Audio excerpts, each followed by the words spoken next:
What's going on, guys? Welcome back to another video. And recently I took out the Jeep, the Wrangler, and it was stalling, bucking, misfiring, and it just had a bunch of problems. So I do need to do a tune-up on that, and I've been needing to for a long time. So I did recently just order a bunch of stuff for it: new distributor, cap, rotor, wires, spark plugs, fuel filter, and just a bunch of things. So anyway, I do have the O2 right here. So I already took the old one out. I figured, it's somewhere to start. Probably not gonna fix the problem, but might as well do it anyway because this thing needs pretty much everything new. So I'm gonna just do a little video about installing the O2. It's a pretty simple video. And then take it for a quick little drive to see if it's still stalling and bucking. Now I'm assuming that this is probably not gonna fix it, but it's worth a try. I'm just gonna install one piece at a time, take it for a drive, just to figure out what the problem exactly was.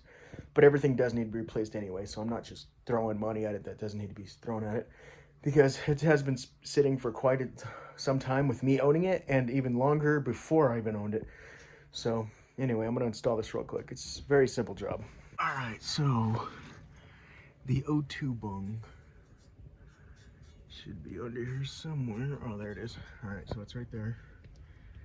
Now I just gotta pull off my little plastic cap right there, twist it on into place. It's a pretty self-explanatory job also.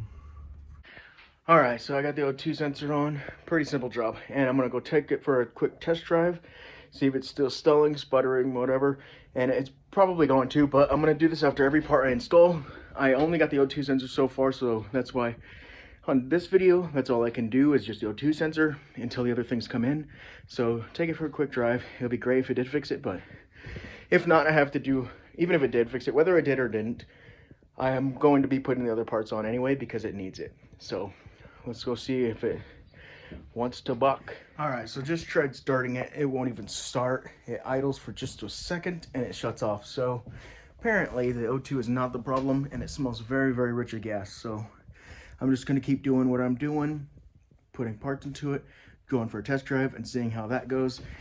Anyway, quick little short video for you guys. Hope you guys liked it, and I'll see you on the next one.